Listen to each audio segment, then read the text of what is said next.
Okay, Sarah and Michael Bennett, welcome to the show. Thanks for having us. So you all are the daughter father team who wrote the book called Feelings. Um, it's a book about dealing with life's problems from a shrink's perspective. I'm curious, why did you two decide? So, Michael, you're the shrink. Sarah, you are a comedy writer. What was the genesis? How did you guys decide? Was it over like Christmas dinner one day? You decided we're going to write a book about, you know, psychotherapy or psychiatry? Well, it was over many childhood dinners, actually. Both my parents are psychiatrists, and they would, bring their work home. They would talk about cases with each other, obviously within the HIPAA guidelines, but they would always ask for advice. What would you do with this patient? What do you think I did the right thing, etc. So I was raised around talk of mental illness and problem solving, really, because after my parents worked in a mental hospital, they both worked more in private facilities. My mother ran an inpatient program. My father was in private practice. So it was more about hearing two professional advice givers sort of talking shop. And this phrase of blank feelings is something my father would say, both around the dinner table and to his patients. So at one point, as an adult, I was living in LA and trying to work, but there was a big writer's strike. So there was no work for anybody. And I was looking for something to do, and I realized finally maybe it's time to help my dad write some of his ideas down. He's had a lot of patients over the years. He'd say, tell him I wish I'd written that down. A lot of them were pretty ADD and wouldn't remember once they left his office, or in the heat of an argument with a spouse or a parent, they wouldn't remember his advice. So I just saw this opportunity to help him put that advice down on paper and make sure that his sense of humor remained intact. Because if you don't know that he's trying to be funny, you might just think he's a massive jerk. So that's my job, is to make sure you know that he's being funny. He's not really saying, that he's the smartest person in the world because he went to Harvard. He's just trying to make you laugh and make you think, to knock you out of the rut that you're probably in, that's sending you to talk to a shrink in the first place. Right. I mean, let's talk about the title, or that catchphrase that your dad would say at the dinner table, blank feelings, feelings, because it's an interesting take because it flies in the face of traditional psychotherapy, self-help literature that says, no, feelings are the most important thing. Like you should work on managing your feelings, work on being positive, work on being, happy. So why should we give up on worrying about our feelings so much? Well, the expectation that you could make yourself happy or that you could work out your feelings, I mean, sometimes you can, but usually by the time people came to see me, it was very clear that they couldn't, that there was something about their lives at that time, or their personalities, or the people they were living with, maybe people they had to live with, that wasn't going to get better. And the expectation that they should be able to control that was making them worse. So shocking them into the idea that maybe, as painful as their situation was, that it wasn't going to be controlled. They would have to think more about making the best of it. Would often be lead to a very good, if both a funny and a sad conversation. And when those conversations took place, I and usually the patient felt they'd been very helpful, and that's what Sarah and I were trying to capture. It was more a segment of conversation, including a lot of what patients brought to the table. Right. And I've noticed that in my own life too. Whenever I start focusing on like when I'm down, I'm feeling kind of in the dumps, like an Eeyore, and I start focusing like, why do I feel like this? I just end up feeling worse instead of better, which is so weird because I think, we've been conditioned in our culture to be like little Freuds to ourselves and try to figure out the cause of these feelings, but it might not be that productive, is what you're arguing. Maybe it's worth trying once or twice, because sometimes it is productive. But what we don't seem to have is an off switch that says, no, this is not working. This is one of those mysteries that goes beyond what I'm going to figure out or what my shrink is going to figure out. I need to turn this off and figure out what I'm going to do about it. Yeah, people seem to people seem to get this notion that if I can get to the root of why I do something, I can stop it. Because that's sort of how we're conditioned to solve problems. But just if you are someone who has trouble being faithful in relationships, and you figure out, well, it's because my father was unfaithful. That was easy. That doesn't then flip a switch and make you somebody who is now faithful in relationships. Maybe then ruminating on that problem will kind of give you an excuse almost to be unfaithful from here on. Maybe now you're going to get frustrated because you feel like, but I figured it out. I should have control over this. But it's not that simple. So getting to the root of problems feels like then you could find the solution there, but that's not always the case when it comes to bad habits. It's more about learning to manage the problem on a daily basis and trying to find an answer to the problem that will make it go away entirely. So in the beginning of the book, you talk about, and you just talked a little bit about this, Michael, sort of the expectations people have. And you discussed that there's a difference between wishes and goals, and that often people make goals that are really wishes for their lives. Can you give some common examples of goals people set for themselves when it comes to their emotional life or just living that are actually wishes? Well, the most common one is that they want to make a relationship happier or smoother without stopping to think of why it's not happy or not smooth and whether it is really in their hands at all. So I'm often saying to people, look, it's understandable that you wish this were better, but it's like your goal is to have good weather. What's the difference? And they say, well, I don't control the weather. That's it. There's an element here you don't control, and you need to think about that. So you're basically, you have to be a little stoic, right? Not being perturbed by things that are outside of your control. Well, you can't exactly help the way you feel about it. If it really hurts, it really hurts. And yeah, you have to be stoic, but it also helps to have values so that you really appreciate that when you're being stoic in a good cause, that really deserves respect. You're not just sitting there and taking it and being passive. You're sitting there and taking it often because you believe in something. You're really trying to make the best of something, and that means sitting still. You know, there was Milton's old line about they also serve who only stand and wait. Well, a lot of times there's nothing you can do, so your highest moral moment sometimes is just enduring a hard time without making it worse. And so, I mean, what would be, okay, so if wishes, a wish would be like, I wish my relationship was better or smoother.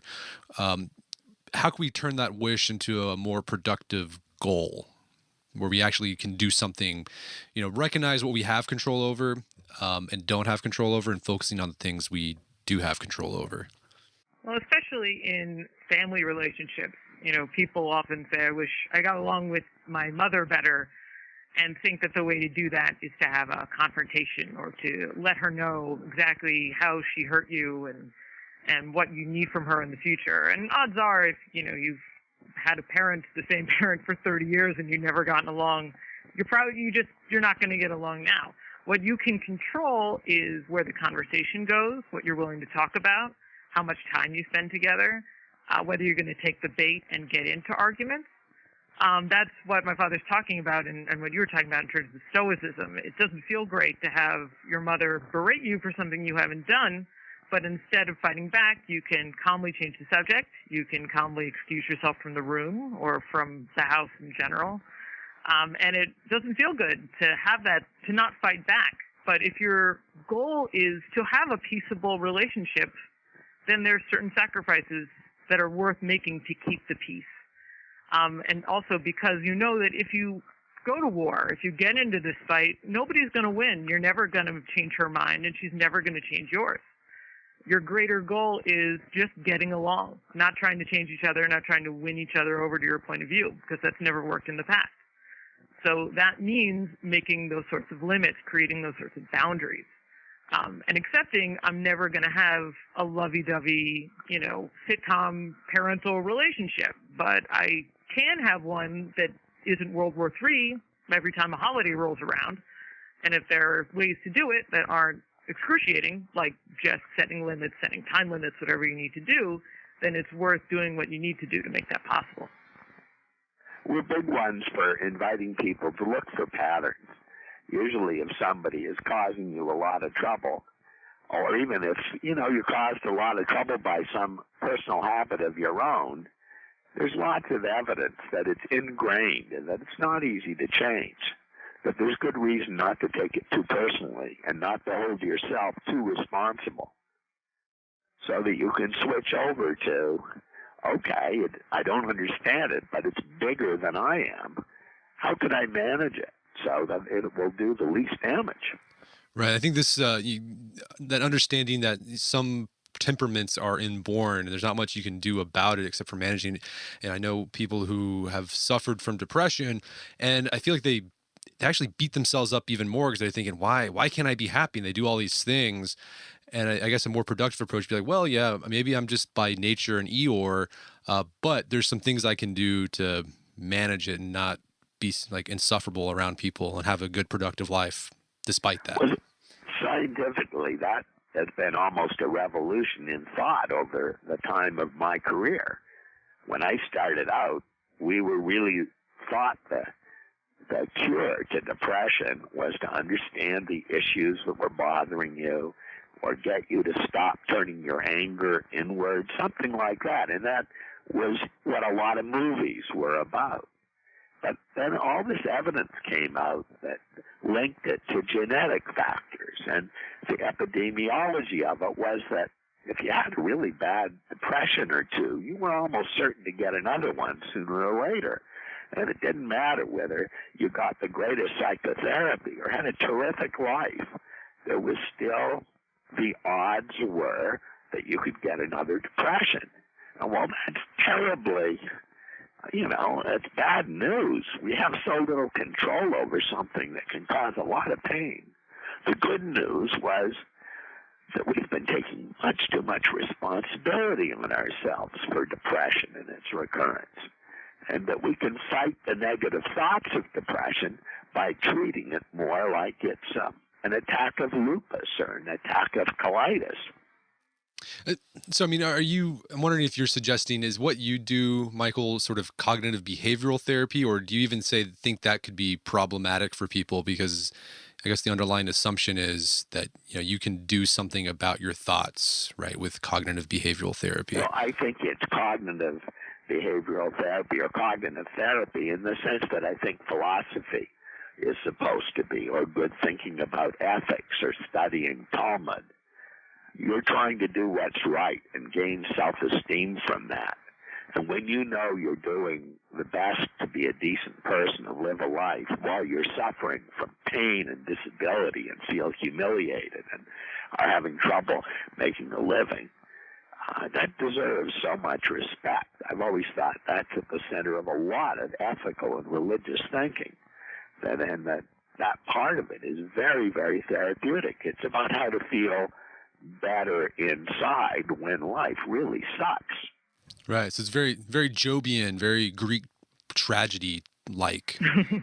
Yes, and the Psalms too. Right. It's important to not there's some confusion over it in terms of people saying, well, if you resign yourself to the fact that you get depressed, are you then being apathetic? And that's not true at all. It's saying that when you accept that you have this disease in your life, that you don't just take it lying down, actually. If the depressive voice tells you you're worthless, you don't then ignore your feelings or hate yourself for having them or try to change them.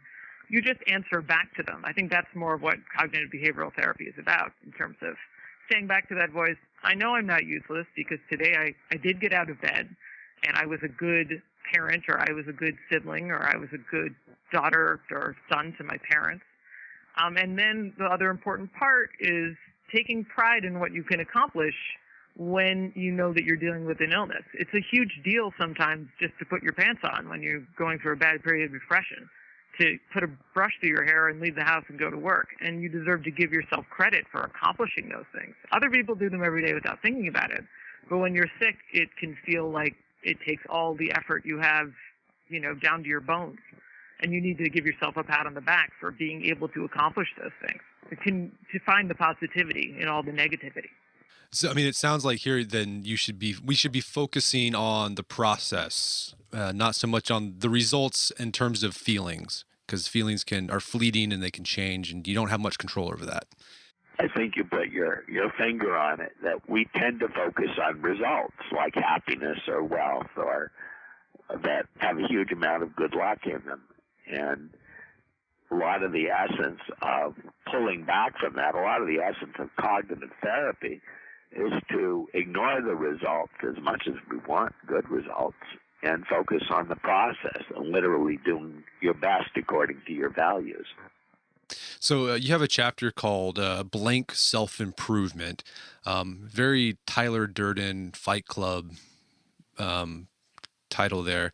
But I mean, I think it's interesting. I do think that we live in a culture that's very focused on self-improvement. There's like self-improvement blogs, self-improvement books, podcasts. I mean, I guess you can kind of say we might be a self-improvement podcast. I'm part of the problem. But is this culture actually kind of making us miserable in a way?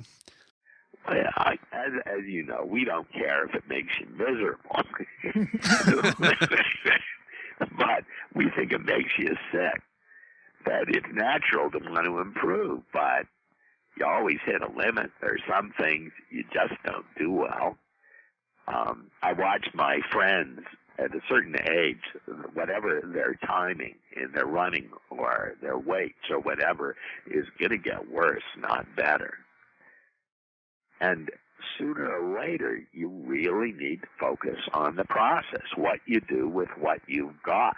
That's a much deeper moral dimension. So, again, I think it's what you said earlier. We tend to focus by human nature on the result, and to really judge ourselves fairly and constructively, we have to continually force ourselves to think about what we've got to contend with. It's just another way, really, of saying the serenity prayer and trying to turn it into a procedure. Also, the problem with so much written self-help seems to be that it puts the onus for improvement squarely on the reader, and asks you to take responsibility for so many things you can't control. So that when you're not then happy after reading the advice, it feels like your fault. As we've been saying, happiness isn't something you control entirely. I mean, the example we always use is you can wake up early, exercise, work on your aspiration collage or whatever the secret calls it, decide that day you're going to be happy and meet goals, take one step out of the house, and then a bird craps on your head.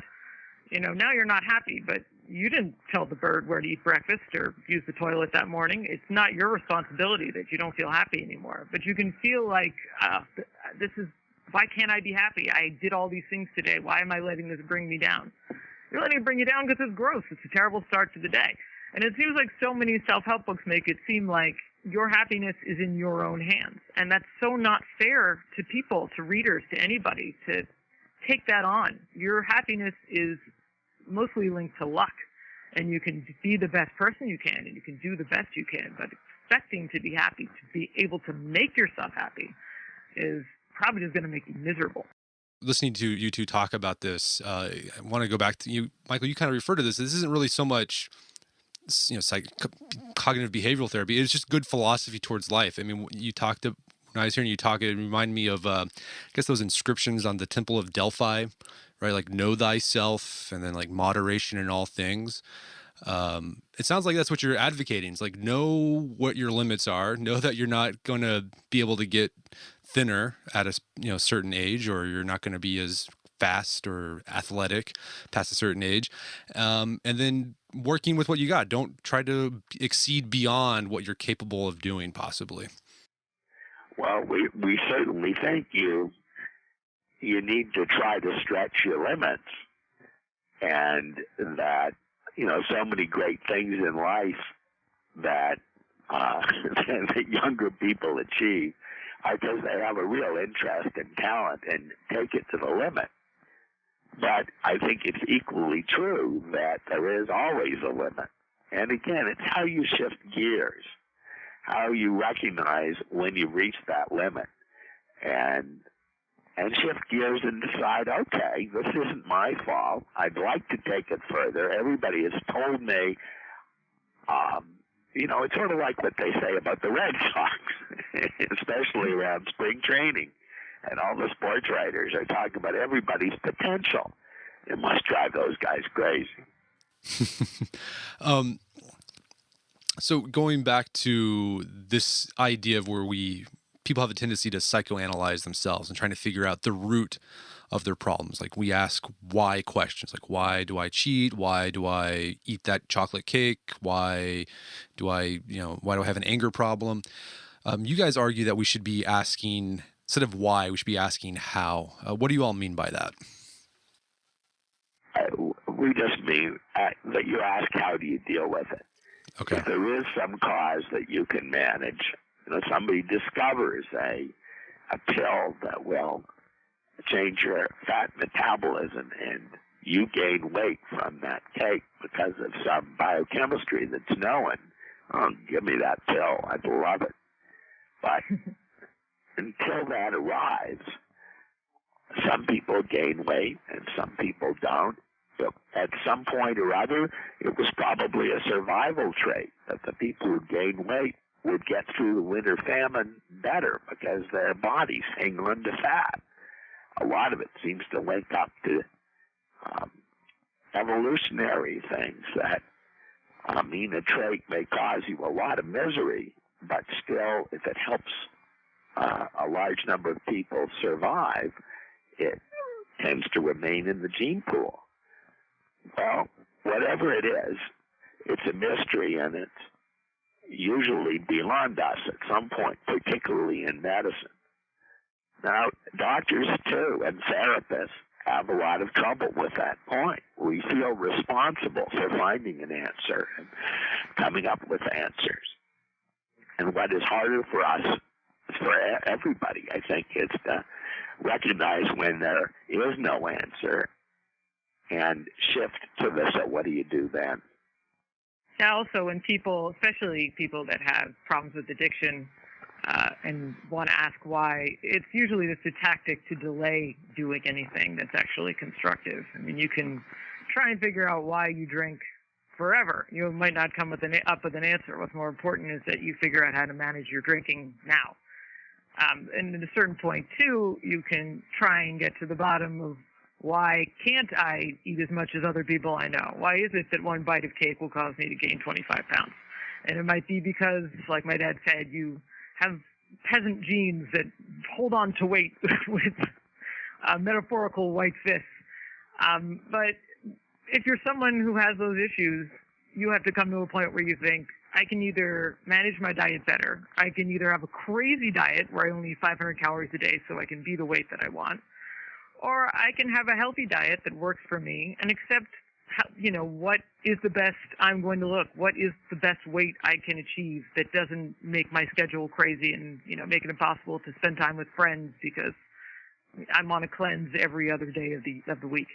That's the limits you have to determine for yourself. But at a certain point, it's not worth trying to figure out why anymore, because that's probably just letting you procrastinate. You just have to make your own decisions about what's best for you, what will work best for you, and what will help you get your problem to a point that you feel comfortable with. So I imagine there's people who are listening who might be in a funk of some sort, and they know what they need to do, right? They know the things the processes they should focus on to manage it. But again, like that emotion is it's like a motivating factor in our lives, right? If you don't feel like doing something, then it's hard to like do something you're supposed to do, even though you don't feel like it. So I'm curious, do you have any like advice on bootstrapping yourself, right? Even though you might not feel like getting out of bed, how do you get yourself to do that? Because it's the right thing to do, or it'll help you out and help you have a functional life. Well, what I think we've learned from the behavioral therapists is that you try to do it with other people.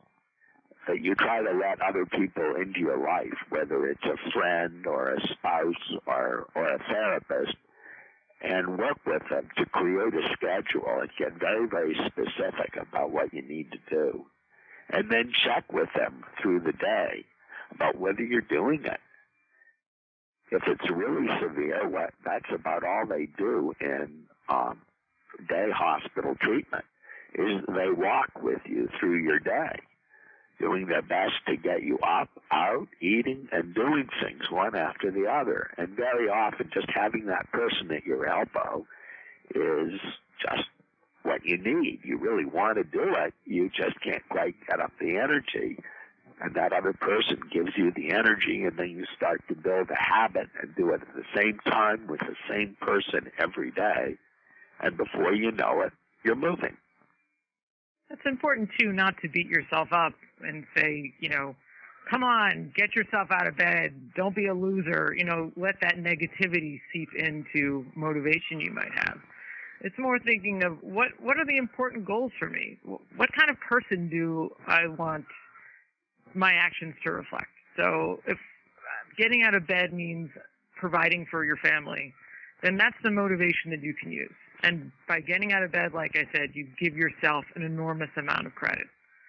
But it's acknowledging, yes, I'm very sick right now. I feel really down. This is going to be really hard. But these are really important goals for me to set. It's very important for me to be this kind of person, both for myself or for my family, as an example, for my kids. And if I can't meet those goals, I know that I did my best to meet them. I'm not going to beat myself up, but there's a very good reason for me to meet these goals and to ignore what my mood is telling me and press on either way. So you have a chapter called Blank Fairness. And I think I think in a lot of people, there's this very ingrained idea that, life should be fair. And I think this could be the cause of a lot of frustration, depression, cause of anger, because even I think a lot of people make this sort of it's like hidden bargains with people, like saying, if I did this for you, then like you should do something for me. And then when that person doesn't do something for you, you get upset and angry. But how do you get rid of that ingrained idea in your head that life should be fair? Because it seems like that's probably the root cause of a lot of angst and anger in people's lives. Well, one thing we all do is we watch a lot of TV and movies where the bad guy really gets it. and one reason I think we do that is because that's the only place we're going to get that satisfaction.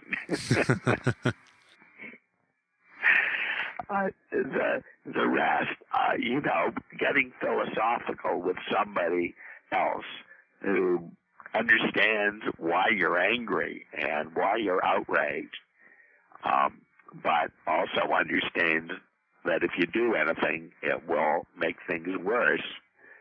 That helps. That's about the only way you can do it. I mean, I think we run the risk every day of our yearning for justice getting us into trouble. Road rage is the most obvious example. And it builds up. And I guess one of the less constructive things we do is sort of harbor resentments, and we blame whoever the authority is for not giving us a better world, usually the president or the governor or somebody, which is why even the most popular politician has usually become a goat after 8 or 12 years in office. But it's hard for us to step back, and I think that's one of the reasons it's good to sort of study philosophy or study scripture as a way of contemplating the unfairness of the world and thinking positively, what does a good person do with that? Since we can't often do good by taking arms or even sometimes by speaking up, how can we do good? I think that was something Moynihan raised when he said sometimes helping poor people with money in certain situations won't do any good. It'll do more harm than good. How do you do good when you're helpless? Sometimes it's a matter of waiting until the right opportunity. You can't do anything right now, but you don't give up. You're waiting. So going back to this idea of relationships, and I think, Sarah, you mentioned it too, this idea that if you have a bad relationship with your parent and you decide one day this Thanksgiving, like I'm going to have an intervention with them and just like let them know how they've made me feel. And I think that's a very popular idea that this will solve problems, like having that open and frank discussion with folks. But it seems like in the book, you all argue that sometimes that might not be productive at all. And maybe you should just not do that. Yeah, my favorite joke in the book, and it's not mine, it's my dad's, is in the context of describing couples therapy, which is a little crass, but nothing describes it better, where he says that people often go, to couples therapy because they feel basically having a fight with a referee where you get to unload everything about your spouse that bothers you. But that doing so and venting like that is a lot like venting intestinal gas, in that it provides you with a moment of intense catharsis, but then poisons the air for you and everyone around you. So in having venting to a parent is exactly the same. You can feel this amazing catharsis of I finally let him or her know what he did to me, how he made me feel. But it's just going to make that person defensive and angry. If it's the kind of parent who feels like a victim all the time, you're reinforcing that narrative of my child is always attacking me and doesn't appreciate me. It's not going to further your goal, certainly, of creating peace. It's not going to, I don't think ever in the history of time has a parent said, oh my goodness, I realized I've been wrong this whole time. I'm a terrible human being. That's not what occurs. It's more, I realize that you're a terrible human being because you're so cruel to me and you would say these things to me, and it sends things off of a cliff. So people would like to believe that the airing of feelings makes for a more peaceful relationship, but it's, again, like the airing of gas, it just makes for a poisonous atmosphere. What Al-Anon helps people to do is, if they can control the negative feelings, is to share more positive observations. You can have a fairly even-tempered and more pleasant discussion about somebody's alcoholism if you're really raising it as an issue that you're asking them about. You're asking them to define their own standards, to look at it themselves. You're not you're not using phrases like bad choices or how do you think that makes people feel. You're trying to stay away from negative emotions and run a sort of forceful seminar on how you think about this so that you can take proper care of yourself. That a good intervention can be fairly punchy if it's not angry. I like that. Well, Michael and Sarah, this has been a great conversation. We can get into more because you guys, I love how, the brash, irreverent humor of the book is just, it's funny, but I love the practical tips in it. Where can people find out more about your work and the book? Well, we have a website that is fckfeelings.com, where we answer reader questions for advice, not as frequently as we'd like to because we've been first working on the first book and now working on another book. But people can, through the website, contact us, and we will answer your questions eventually, I promise. We're also on Facebook, which is Fck Feelings, and Twitter, and somebody more savvy than me is probably running an Instagram or a Tumblr. I always say that if there was such a thing as anti-social networking, I'd be all over it. Right. I'm basically a hermit. But we do have people that help us out with these things, so we should be all over the place. Great. Well, Sarah and Michael Bennett, thank you so much for your time. It's been a pleasure. Thank you for the questions. We really enjoyed them. Yeah. My guests, they were Michael and Sarah Bennett. They're the authors of the book F Feelings, and you can find that on Amazon.com and bookstores everywhere. And you can find out more information about their website at fxckfeelings.com. As I said earlier, if you want to check the show notes out, you can find that at aom.is/ffeelings, all one word.